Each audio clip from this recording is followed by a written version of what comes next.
Hi, my name is Jenny. And my name's Eury. It's 2022 still, and it's the year of the bunny rabbit still, at least for us here on the Conscious Cuppa podcast.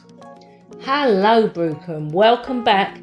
It's season 3, episode 11, and we've still got this question for you. What has going to the beauty salon, visiting relatives, and climbing up a mountain got to do with bunny rabbits? Those furry friends of ours, they're here to help us understand, through their breeding habits, this amazing pattern in the world that helps us make a thought a thing. Take us from the desire to its fulfillment, from wanting it to being it. Over 13 episodes, we'll be discovering the mind-blowing roadmap that works 24/7. So whether you need a new special pet, greater grades, or to have been accepted on that amazing course, whether you wanted to learn a new instrument, whether you want to go deep sea diving, or whether you just want to make those blueberry pancakes for someone special, the Bunny Rabbit Solution has a tip for you. we really love hearing from you, so please send your beautiful mugshots, your answers, your questions, suggestions on Twitter at Conscious Cuppa and email us consciouscuppa@gmail.com. That's CONSCIOUSCUPPA. And we're now on Spotify and YouTube, so if you prefer your visuals, head on over there. Links in the description. And Brew Crew, for you, we've got an Akan Easter egg right at the end of the show. Get yourself some Ghanaian wisdom. But for now, we invite you to grab a brew, take a pew, and let's make the impossible come true. So Jenny, what's in our cup today? Eury, what is in our cup today? I've got oat milk with chai tea. Chai tea from Tesco. Tesco finest chai tea. Ooh. Is that even possible? Yeah. Might be the finest they can do. But let's have a taste. I haven't had chai tea with milk before, and it is really good. This I is really pretty like good. it. I've got mine with tin milk. Mm. It's very creamy. Yeah, my oat milk is very creamy actually. Yeah. I'm still getting the flavour through. Yes. What is that flavour? Is it like So cardamom? it's a spicy, a very light spicy, taste. It's like Builder's Brew, but with spice. We've added. Well done, Tesco. We hope you've got something wonderful in your cup, in your glass, in your flask. Cheers. So here's what we do. This season, we've been looking at the roadmap of life. Over the last 10 episodes, we've been going through from 0 all the way to 13. We're looking at the pattern that unfolds 24 hours a day, 7 days a week, whether you know it or not. Whether you're up or down, in or out, happy or sad, good or bad, it's always working with you and through you. This pattern resembles an unfolding path, which is called the Fibonacci Sequence, that tells part of the story with every step. The story begins whenever an idea comes to you. Ideas are gifts, which here on the podcast we're discovering how to accomplish. Before we go any further, we ask you to take a look around you. Take a good look. Can you see any object that wasn't once only imagined? Big or small, all ideas follow the path of growth, from a thought to a thing, in your very own wonderful human imagination. And your ideas are no exception. So pick one and let's get in the lift of life. It's time for Magic Minute. This is the time it takes us to go up 13 floors and discuss this week's theme, which is peace. And this is relating to the third hidden number on the Fibonacci sequence, number 7. The Hebraic word for 7 is Zayin, like Zion. And the pictogram, the glyph, is a sword, which doesn't sound like it should be peaceful. We're going to brainstorm what we think of when we think of peace, when we think of number 7 on this path. What have we got? Number 7, we've got peace. So we've got peace, sword, And what was the... Oh, the Hebraic word is Zayin, which is Zayin. So a minute, ready? Yep. And the lift doors are closing now. So I think of stillness as a quality of peace. Tranquility, I'll add to that. Tranquility, yeah. I think of rest, because I think of the Sabbath. So not doing any work. Not being lazy, just not doing any work. Yeah. I think of like certainty. Like you feel rest assured. The rest and assured together. There's obviously pregnancy, because we had the male and the female aspects of the mind coming together and climaxing last week. So Yeah. we're into the pregnancy phase. Yeah. So I think the sword is the pruning and prudence. Pruning. Yes, pruning. So I guess the sword could be like something that is guarding against any little weeds that try to get in. You know, any little doubts that try to get in. It not only divides you from that previous life, like with the marriage. Yeah. But it's also binding. That's the idea behind it. It's also binding. So let's look at Rogette's interpretation of the sword and peace. And of course, they are going to feel juxtaposed. They are going to feel paradoxical. They are going to feel like oxymorons here. How can sword and peace go together? Should be war and peace at opposite ends. Well, let's see what Rogette's got that's going to contribute to our understanding of this step. Okay, 1 minute on the clock, and the lift doors are closing now. So we've got give satisfaction. We have severity. We have hold in bondage. You're bonded to. We have, of course, tranquility, like you said, but untroubled is the word that we can add. We have silence. Harmony, agreement, and friendship. Oh, exactly the right amount. Yeah. For exactly the right amount of time. Spikes, yeah. Anything stand out for you there? In fact, those three things, the untroubled, silence and harmony, really stood out for me with the piece. And I mean, it completely makes sense. And I think the hold in bondage is obviously an old understanding of what it is to have a sword.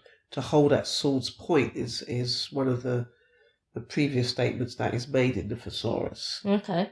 I wonder what you got listening at home or on the train. I'm not sure where you are, but I wonder what you had. You can send in a message. We've still got time. We've still got time for questions as well. Yeah. About the various aspects that have come up with these mind maps. And for the last week, we're definitely going to need a couple of questions to just give us a bit of a grilling. If you've got a question, you can email us. You can put it up on the Twitter page, direct message us, because we're going to be going through in that final week experiences we've had and the little hurdles we've had to get over, but also how we best practice what we've been talking about.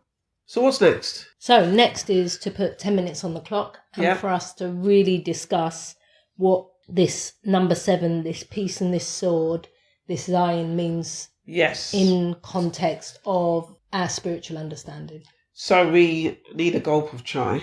Yeah. Yeah. Slurp, slurp. Slurp, slurp. And let's go for it. Okay, so I've got 10 minutes on the clock.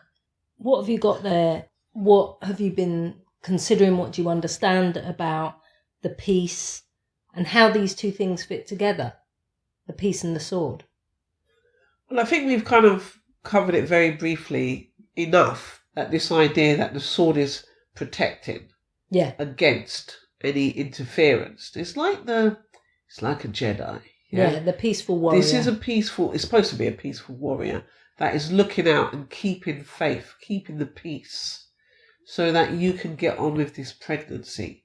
This pregnancy is happening in the space called Zion. Zion is considered the skull. Okay. Skull of mankind.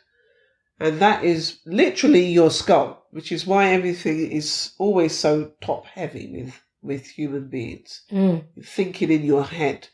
Or things are going to be popping out of your head like the god Kronos. Things are going to be popping out of your head onto the screen of space and time. But it needs a period of pregnancy, just like anything that comes to birth in the world.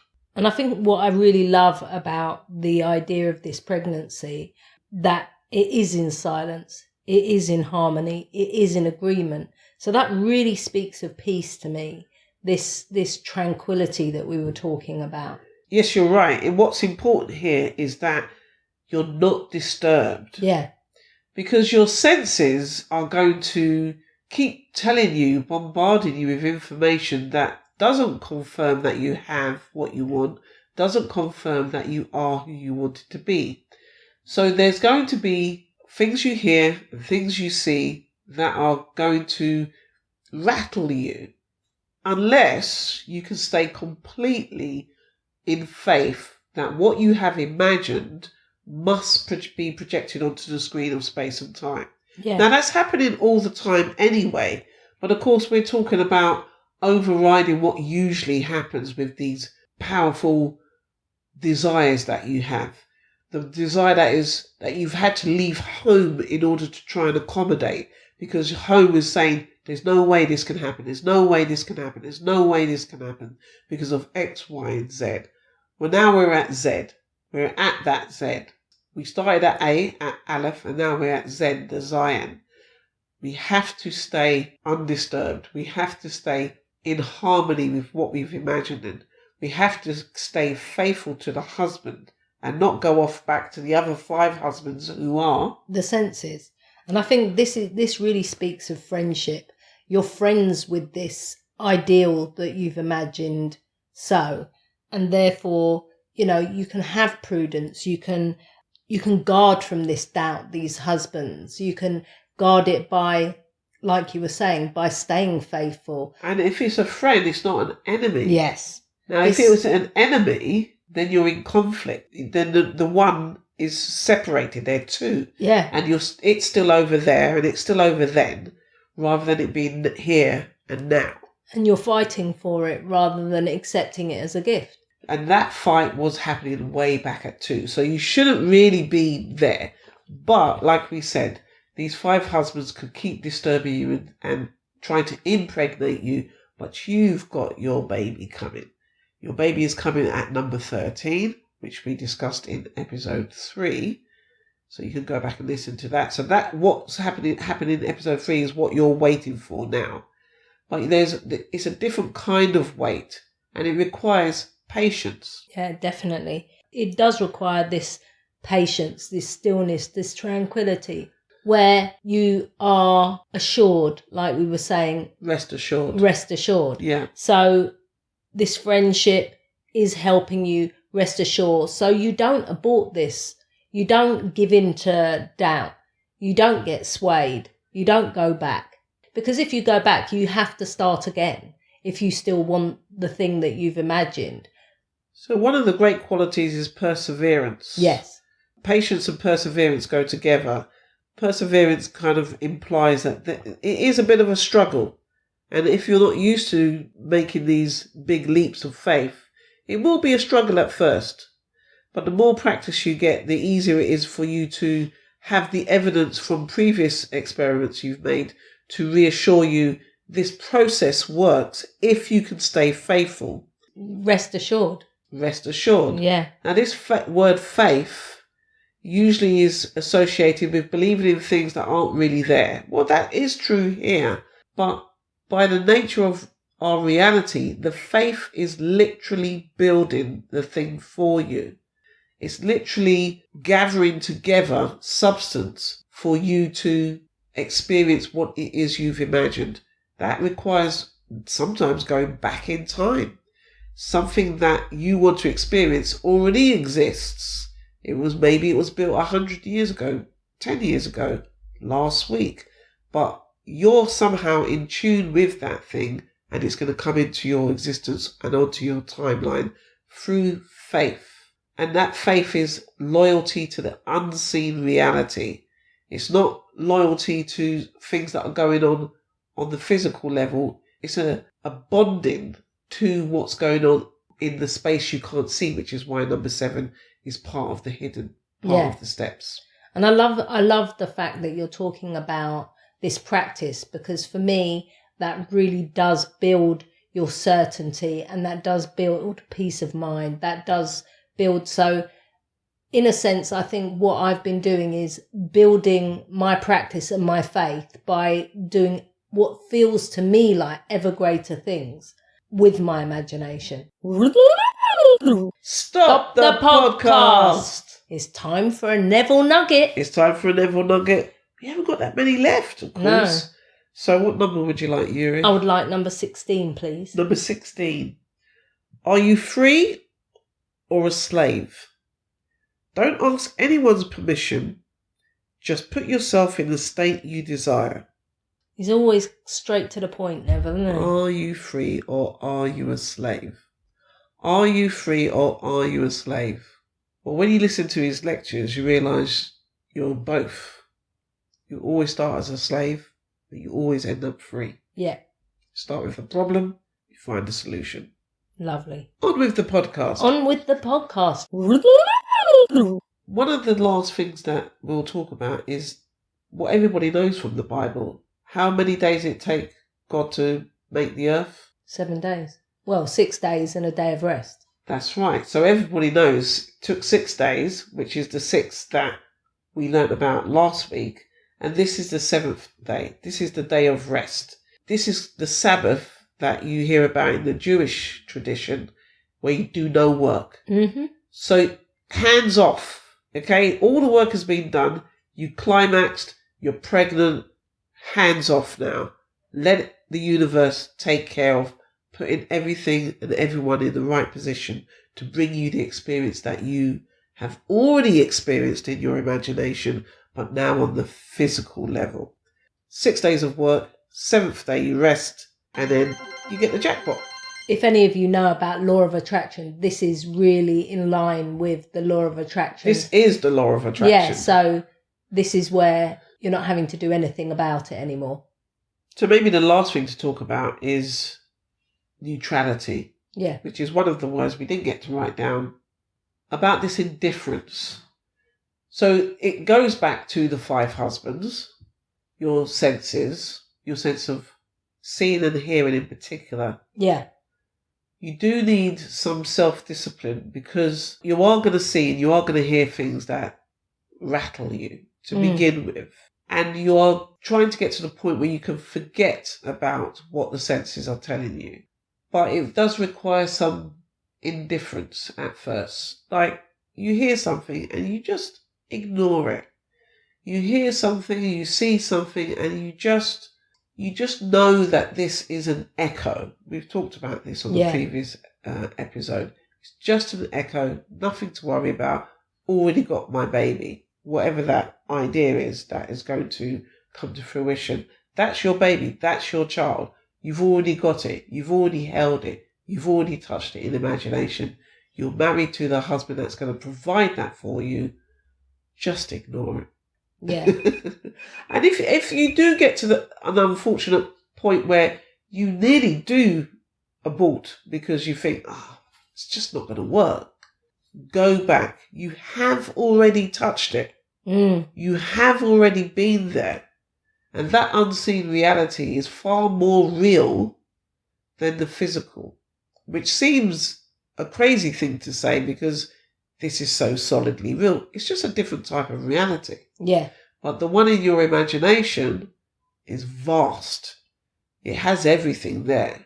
The storehouse. It is the storehouse. So therefore, for that reason alone, the very fact that you can see into yesterday and into tomorrow with your imagination proves it's far more real. There is more reality there than there is on the physical, which I can only see as far as my eyes can see, hear as far as my ears can hear. Even if I'm watching a program about something in the Serengeti, I'm still only hearing where my phone or my laptop is. There is limitation on the physical. Again, it's that thing with Yakin and Boaz. Yakin is the part of you that is appealing to you to believe that this is possible and that it's a gift. And the Boaz is for you to call with love. Get that into your bones and that baby is going to stay with you forever. Perfect. And perfection is what number 7 represents. It's heaven. It represents heavenly perfection. Lovely. Shall we get back in the lift of life? Let's get back in the lift of life. As usual, we're going to do a touch exercise. Yeah. Since we've been talking about pregnancy, and we're not going to do the pregnancy because not everybody here is going to want to get pregnant. So what we'll do, though, is hold a child, hold a baby. Doesn't have to be your baby, by the way. Doesn't have to be your baby. But to hold a baby and to see that baby smile. That's what we're going to be doing. Okay. So the minute is on the clock. Yep. And the lift doors are closing now. Let's begin by closing our eyes. Shutting out the physical. Go into imagination. And somebody is handing you a baby. Feel the weight. Hold them so they feel secure. Look at the baby and watch it break out into a smile. Doesn't that fill your heart with joy? The smile is making you smile.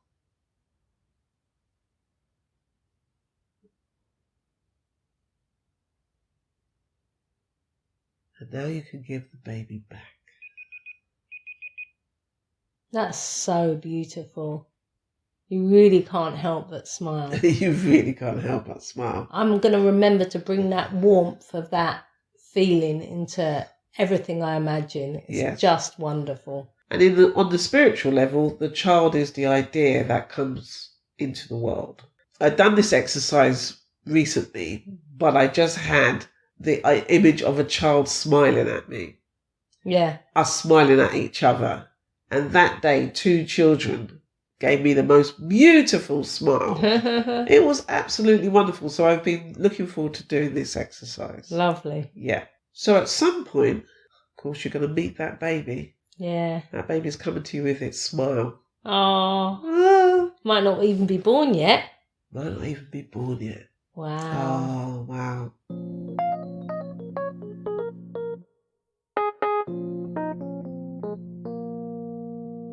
So I think that's it for this week. Yep.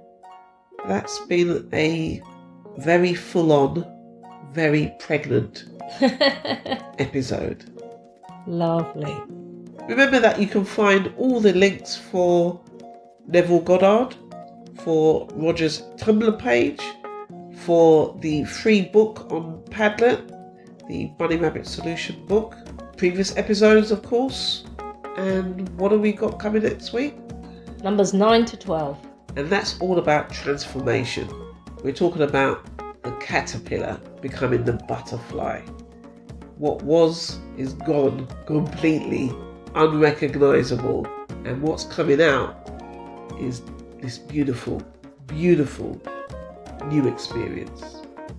So it's interesting because pregnancy is very much like a cocoon, isn't it? It is, yeah. We should have a guest at that point as well. Yay! In the meantime, have fun, stay cool, stay true. Happy imagining. Bye. Bye.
Thanks, Brew Crew, for waiting right to the end for some Ghanaian wisdom and the Akan Easter egg.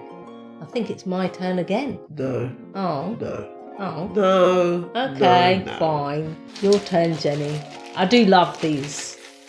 The poor man and the rich man do not play together. Okay. So I think what it's saying is that when you're orange, you can't be blue. Yes. Okay, I get it. You're either the free man or you're the slave. These two can't mix together. Oh, I think Neville also says you're either in or you're out. You can't serve two masters. Yeah, basically. you can't be a bit pregnant. Yeah. See you next time. See you next time.